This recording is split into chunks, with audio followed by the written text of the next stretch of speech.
Welcome to today's webinar, How to Get the Salary You Deserve. We are excited to have you here. If this is your first FlexJobs webinar, welcome, welcome, welcome. If you've been here before, welcome, welcome, welcome back. While we get started, we always kind of hang out for a second or two at the beginning of a webinar just to make sure all of the attendees have the time to get into Big Marker and get familiar with the features. Feel free to let us know where you are joining from in the chat section. That's a great place to answer any questions we ask during the webinar, to be interactive, also to interact with some of the other attendees that are here if you'd like to do that. A couple other things that we like to cover before we get into the content. We are recording this session and we will send you a link to the recording and any resources that we used for the content. So you will have that to the email address you registered for the webinar within the next few days. So if you don't want to take a ton of notes throughout the presentation, that's fine. If you do have questions, we ask that you put those questions in the Q&A section of Big Marker. After the presentation, we do have a Q&A with a career expert. So we go to the Q&A section as career experts and look through those questions. We prioritize them by the number of upvotes or thumbs up that each question gets, because we often don't get to all of the questions, but we do get to plenty of them. So we know that you will learn something not only from the content today, but from the questions that are asked as well. As a side note, this presentation has been pre-recorded. As I mentioned, the Q&A that is after the presentation with a career expert is live. So we are here ready to answer the questions that you have. So again, look for the Q&A section of Big Marker versus the chat section and put those questions there. Usually on this topic, there are plenty. So let's go ahead and get started. All right. So the part of the salary conversation in your job search that we want to cover today, I think it's important to know how companies set salaries for remote roles, how and when to start this conversation with an employer, how you can sort of dodge being the first person to throw out a number. And of course, we'll talk about negotiation before we get into the Q&A section. Remote jobs do away with some of the traditional markings of work, like offices, professional dress, strict start and end times, like 8 to 5 or whatever that is, just to name a few of the differences. And one other way remote jobs sort of disrupt traditional work norms is the different metrics companies may use to set salaries for the roles that they are hiring for. So let's talk about that. There are really three main ways companies will determine a salary for a remote job. Number one is the location of the company office, so the headquarters. Some companies have set salary ranges no matter where their employees live. For example, there's a company called Chef that's based in Seattle, Washington. Their salary bands for each job at every job level, it puts the midpoint of the pay range at 70% of their local market, with some flexibility if employees live in a more expensive area. So it's really based on where the company is headquartered. The next way a company can set a salary is the location of the actual worker.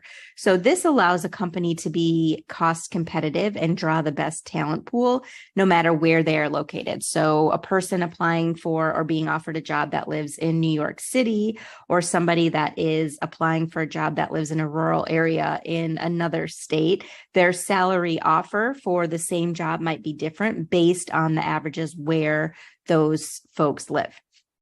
And then finally, general market trends. So these employers generally will base salaries and wages from national salary information or salary data rather than being location specific to their headquarters or the remote worker.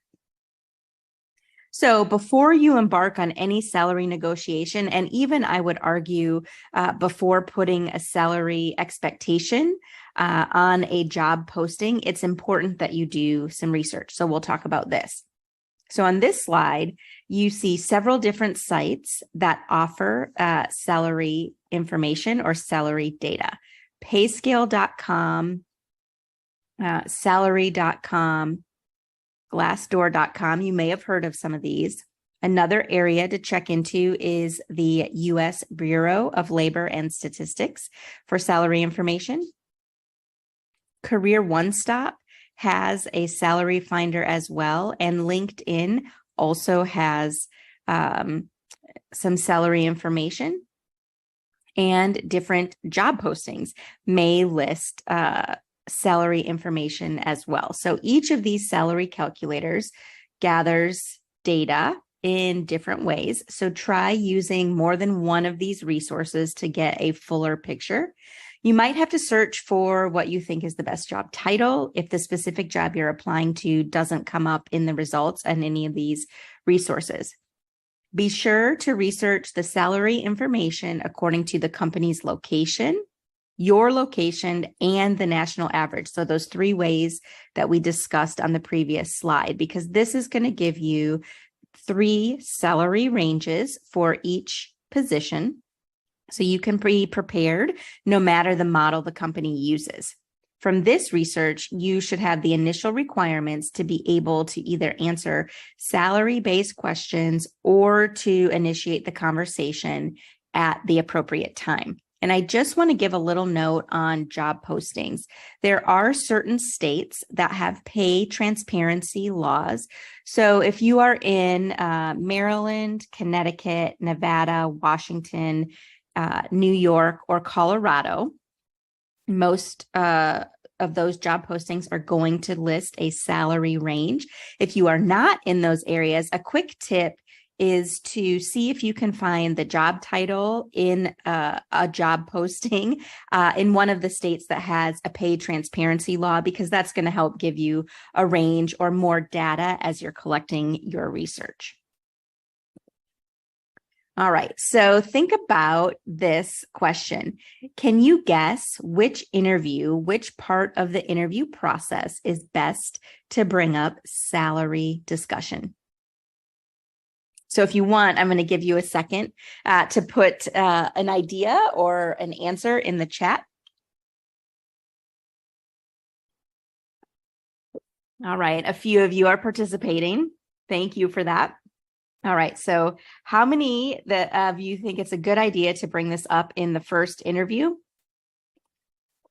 Yes. So for those of you who guessed the second interview, that's actually more appropriate. And you definitely have to be strategic about this. So even though a second interview or second meeting is best, always try to avoid being the first one who gives a number or a range. If a potential employer asks you for a salary number, you can and should try to turn it around, and you can say something like, "What have you budgeted for this position?" Or "What is the typical range for this position at this company?" Of course, you'd use the name of the company. You can also ask about work-life balance to get an idea of what other benefits you would be able to consider in addition to pay. For instance, saying something like, "For me, it's about the offer in its entirety, including some other benefits. Can you tell me about work-life balance here?" Okay. Some other tips to consider and to think about. You might not want to wait to have the conversation about salary until the job offer comes around, but it is still okay if you haven't had that discussion yet to negotiate and to ask for things at that point if you need to. Fridays tend to be the best time to ask. If it is a hybrid or in-person job, asking in person is best, of course. If it is remote, try to have a voice conversation. Going into these negotiations, and we're going to talk about this on the next slide, you want to know your worth, your core values, what successes you've had, leaning into your experience, so you can really manage this negotiation to your strengths and to the best of your ability. As you go through this process and when things are agreed upon, you also want to make sure everything is put into writing. Okay, so as I mentioned, Glassdoor has a tool called Know Your Worth.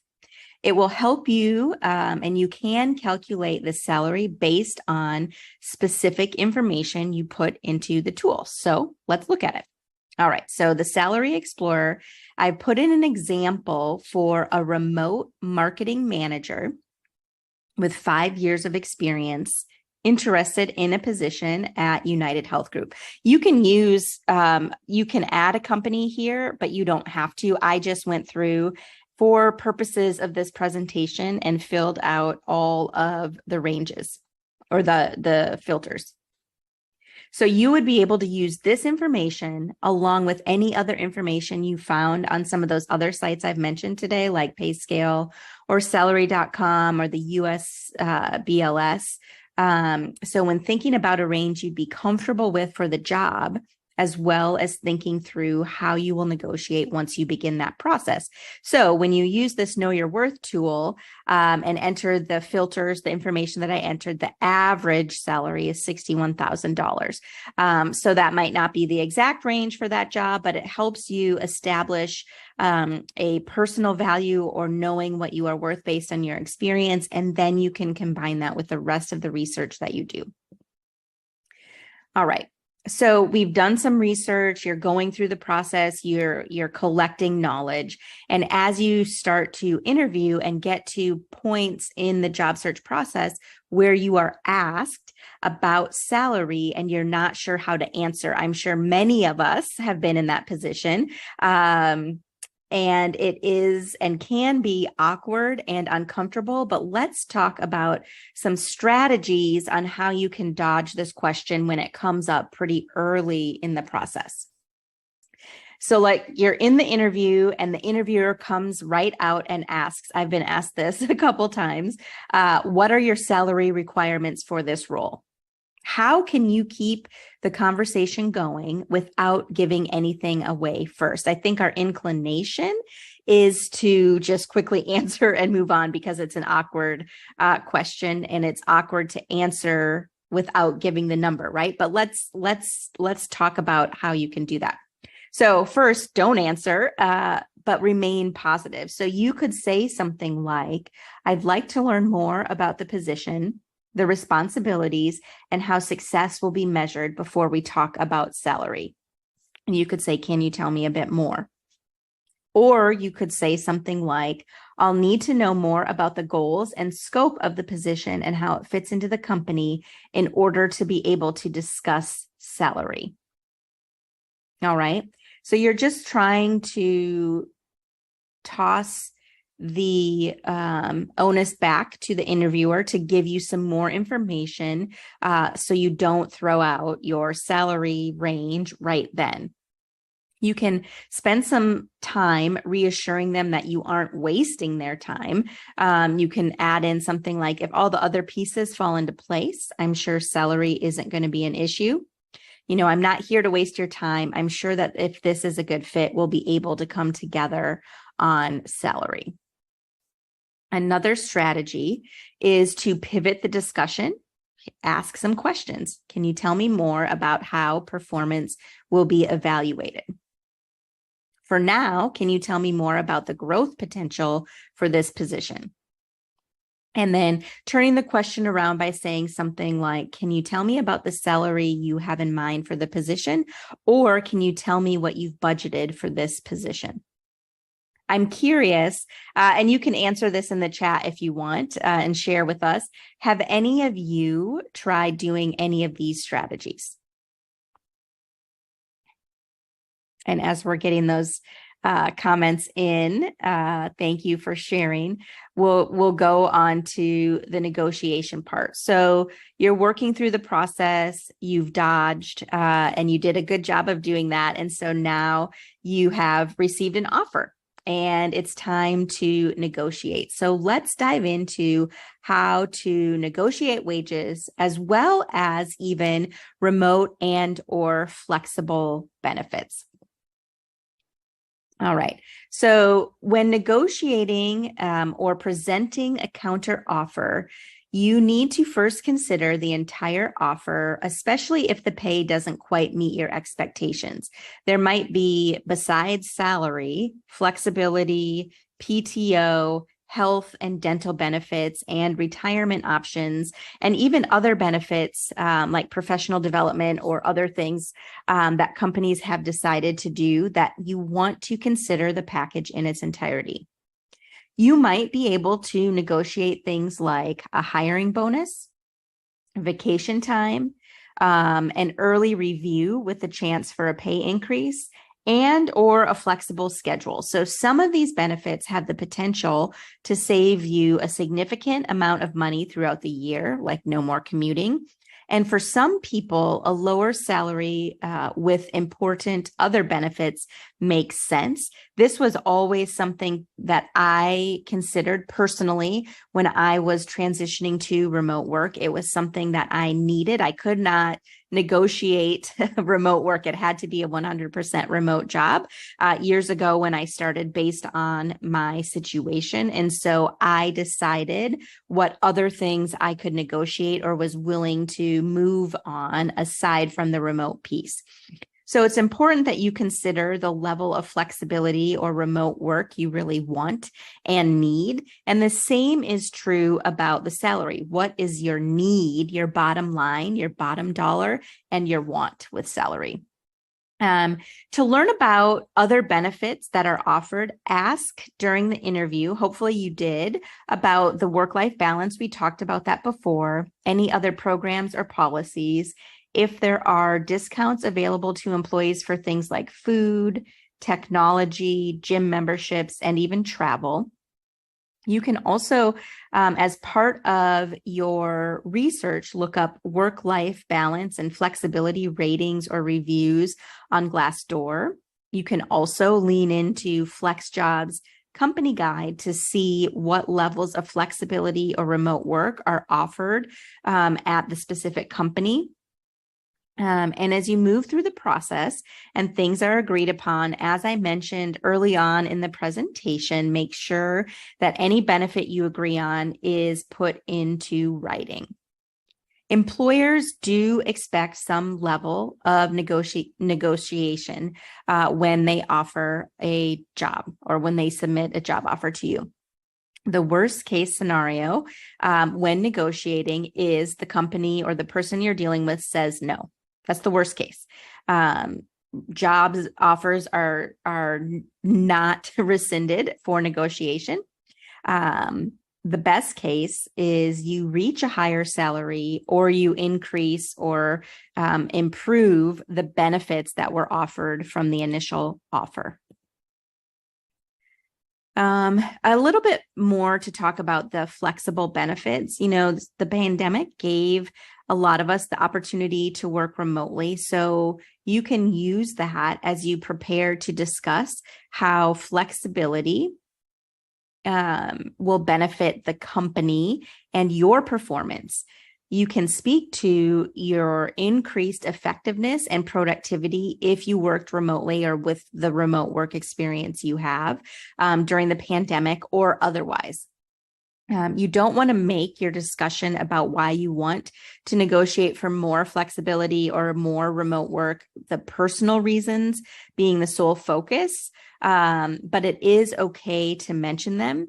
And if you feel like you have some resistance or if you want to go into the discussion with an offer of a trial run to make sure it works for both parties, that can be something that might be more amenable or agreeable to an employer. Can we try this for 90 days and reevaluate? And of course, getting it in writing and having clear objectives for that benefit or that plan will be really important to you. All right. So as part of the negotiation process, you're counter offering, they make you an offer, you counter, they come back, or they make you an offer and your counter offer as part of the negotiation is you've thrown out your number and the employer has to go back and talk to their manager if they're not the decision maker. When they come back with a full offer, these are the pieces of the puzzle you want to know in order to put together another counter offer if you need to, or be able to accept the position. Of course, you would have researched the salary range. You now understand the full benefit package. You know your strengths. You know exactly what you want and what you would accept. And you're going to make all of the requests that you have at one time and not give an ultimatum to the organization. When you've been offered the job, know and remember that you are in a strong position to negotiate. They want you. They've told you they want you. And so this is the time to do the negotiation. 70% of managers expect candidates to negotiate, and 59% of them are open to negotiating benefits. And that's from, the research that's out there on salary negotiation in the hiring space. So you don't have anything to lose again, except for they might say no, but at least you tried and you let them know, more along the lines of what you were thinking. All right, so in a moment, we're going to talk about good phrases to use as part of this process. But first, I think it's helpful to learn and discuss what you should not say when you are in negotiations for salary or pay increases. These phrases are helpful to avoid. And you can see on the slide, but I'm sorry or I need. If you're given an offer and you just say no, not recommended. The same is true for being given an offer and just saying, I'll take it. Or yes, you want to have some time to consider what's been presented.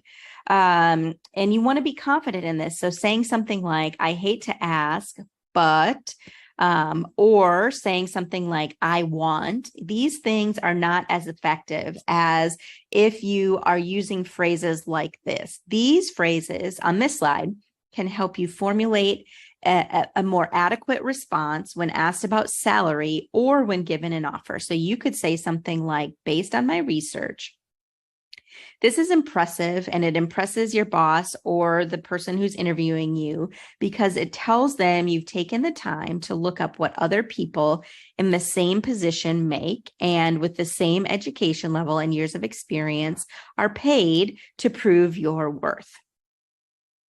Using the phrase, is that number flexible, is perfectly okay. Potential new hires are often asked in interviews what they make at their current position or what salary they're expecting, in their new role. When you answer this question with a number, all the power is in the interviewer's hands. So counter with a totally reasonable position like this, which is, I'm so excited for this opportunity, or what salary range have you paid someone for this position in the past? This buys you time to recall your research. You've let them know that you're excited and also that you have a question. You can also ask about the complete overview of salary and benefits package as well at this time.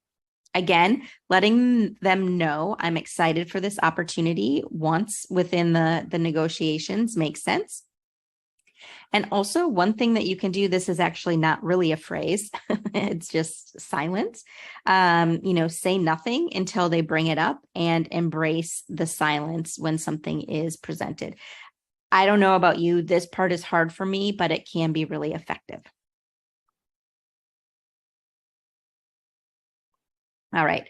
So the next couple slides provide some great examples of verbiage, and I want to share this with you. You guys can and should really take this and if you're going to use this as anything, use it as a framework so that it can look, feel, and sound like you.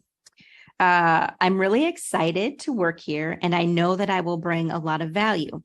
I appreciate the offer at $58,000, but I was really expecting to be in the $65,000 range based on my experience, drive, and performance. Can we look at a salary of $65,000 for this position? I understand where you are coming from, and I just want to reiterate my enthusiasm for the position and working with you and the team.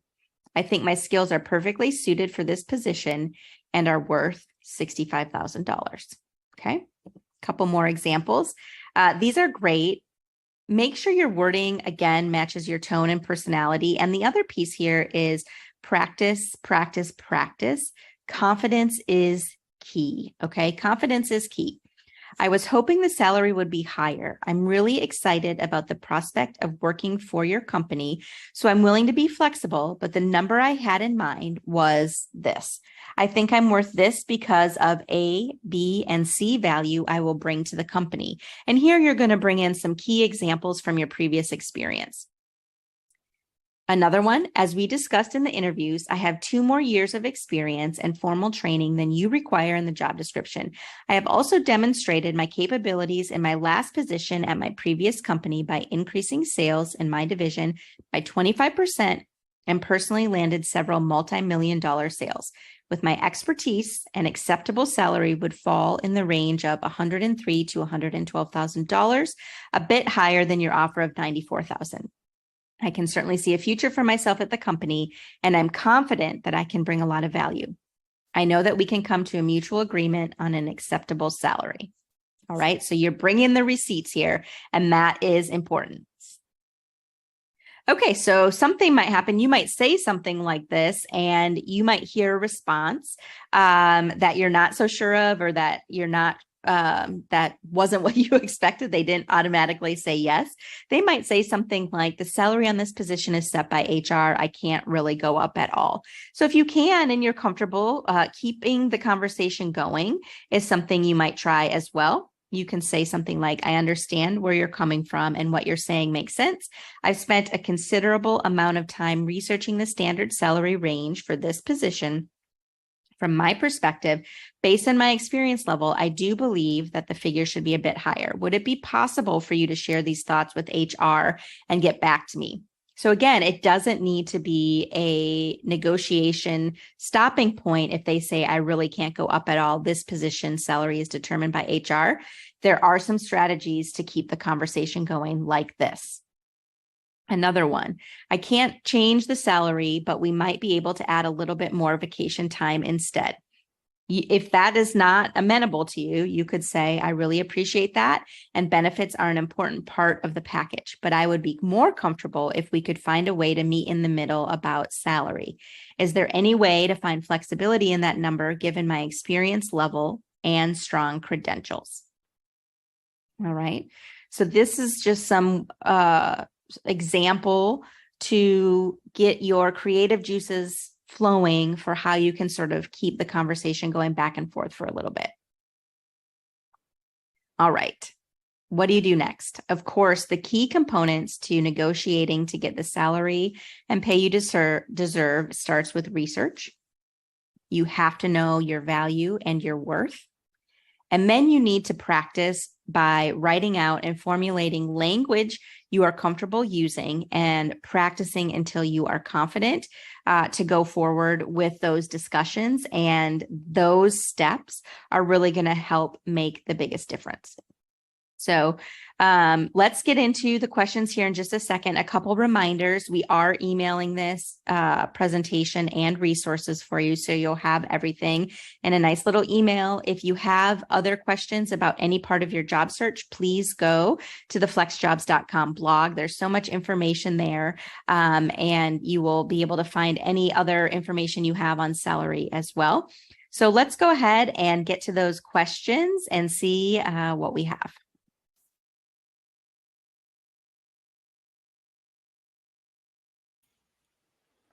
All right, everyone, we are going to move into the Q&A portion of our webinar today. Before we get started, could someone let me know in the chat section that you're able to hear me clearly?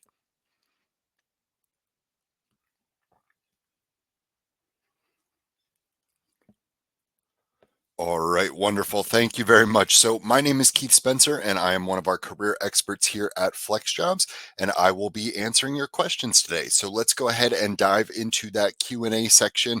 Just as a reminder, make sure that you're putting your questions in that section, and if you see a question that you'd like to hear the answer to, click that thumbs up button. So, our first two top questions here are very similar, so I'm going to kind of lump them together.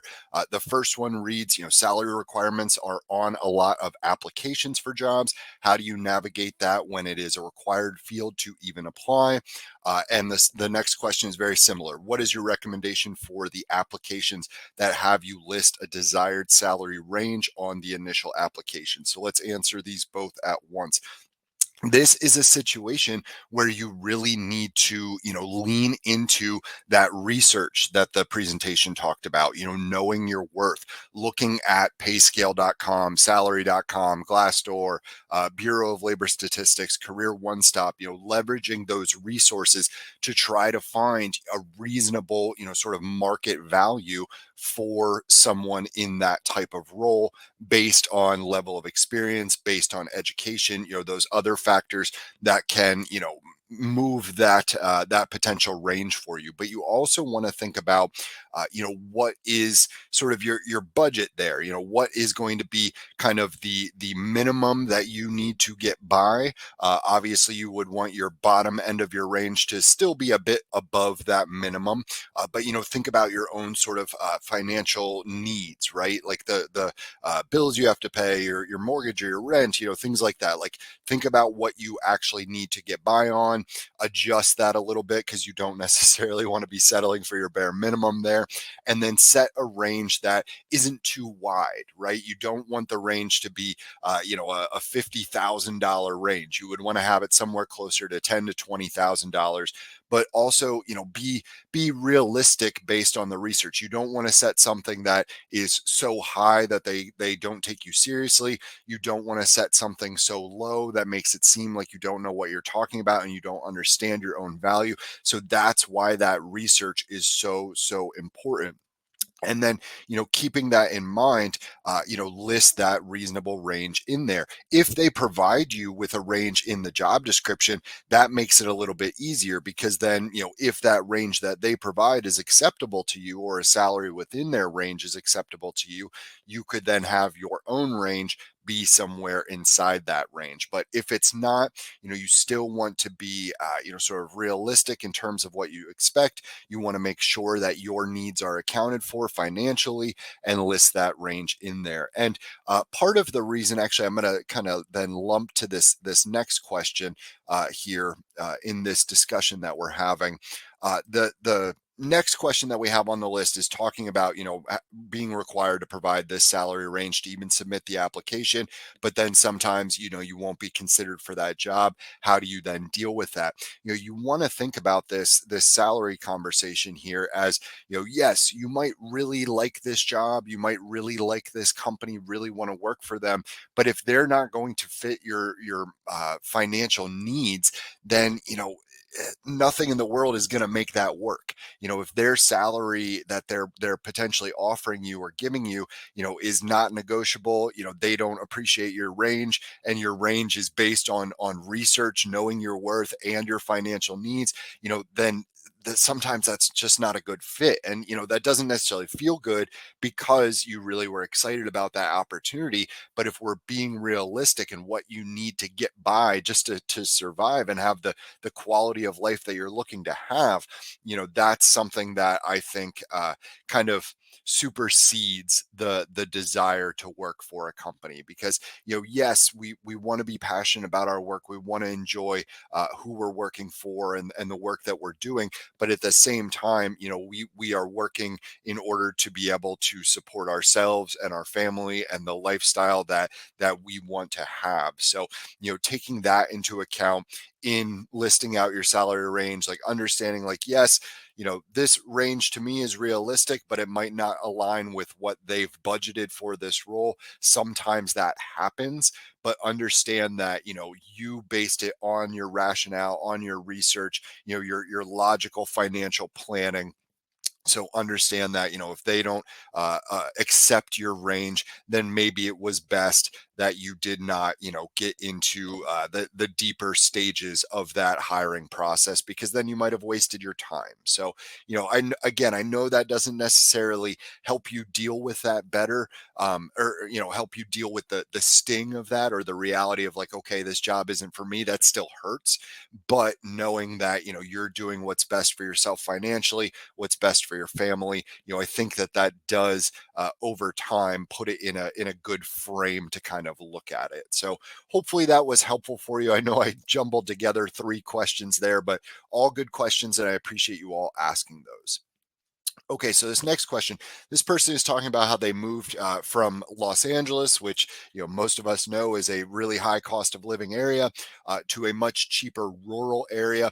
How do I avoid having my salary negotiation tied to my current market? It negates the financial benefit of moving out of the city. So yes, really good question here, because as was pointed out in the presentation, with remote jobs, and if you're looking for in-person or hybrid roles in your rural area that you now live in, they will factor in cost of living in that area. So that can be tricky to navigate. And I've had to navigate that myself before. I went from living in Philadelphia suburb to living in a more rural town in PA, had the same thing kind of happen to me. And what you need to do, in my mind at least, or the advice I would give you, is find some sort of a balance, right? Like, you can't reasonably expect that they're going to pay you at the same range as a Los Angeles based organization would be doing if you're living in Los Angeles and you have that high cost of living.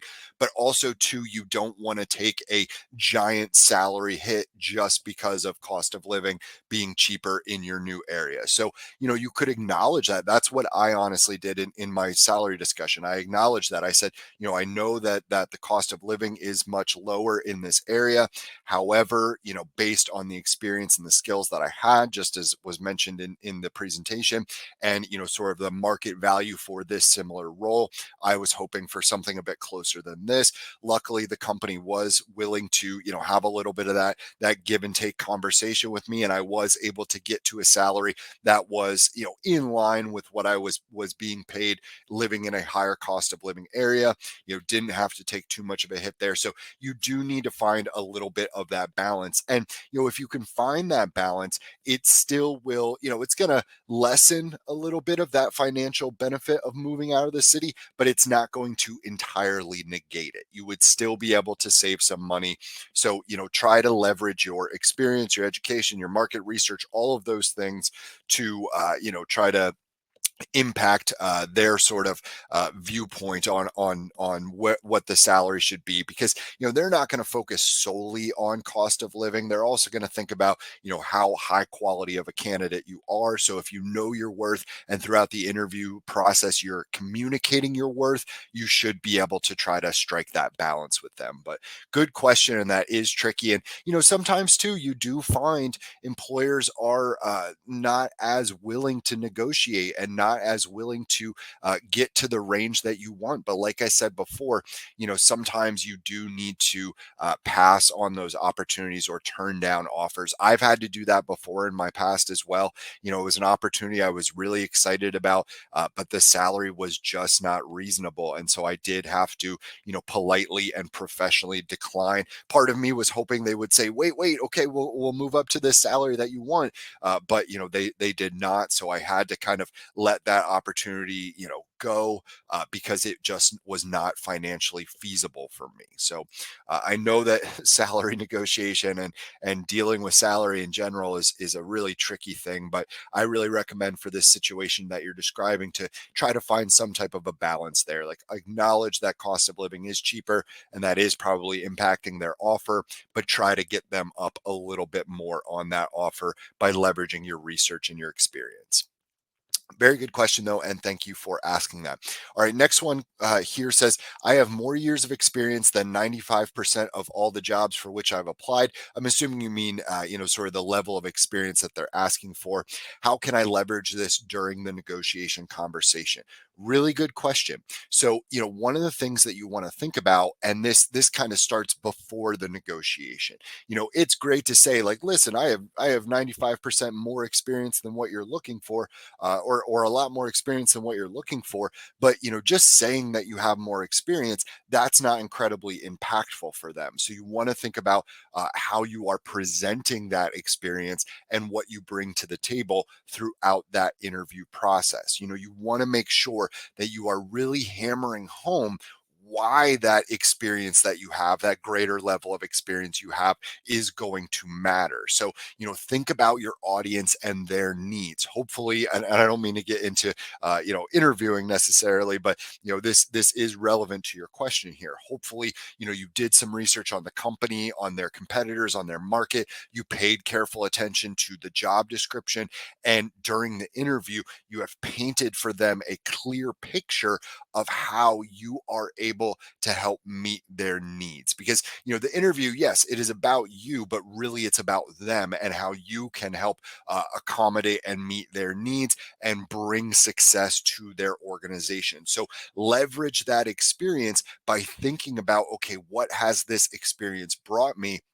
And how is it going to allow me to be a star player in this role? So that's what you really want to try to emphasize, because if you are really, nailing all your interviews and doing a great job of demonstrating all your accomplishments and all your successes and all the skills that you have and the things that you bring to the table that's going to allow you to excel in this role, then that is going to work for you when you get to that salary conversation, because you'll be able to, you will have already laid that groundwork to show that you are an exceptional candidate for that role.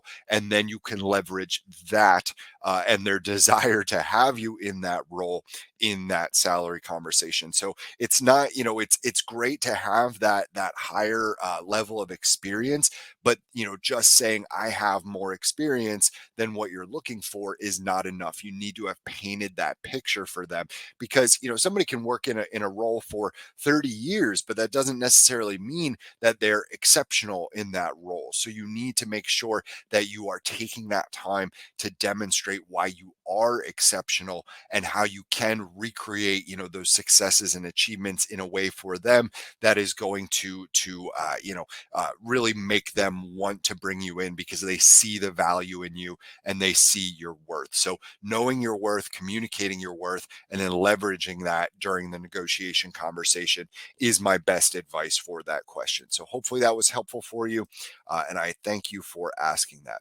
All right. So we have another one here about filling out salary on the application. We've already kind of touched on that, so let's leave that one alone.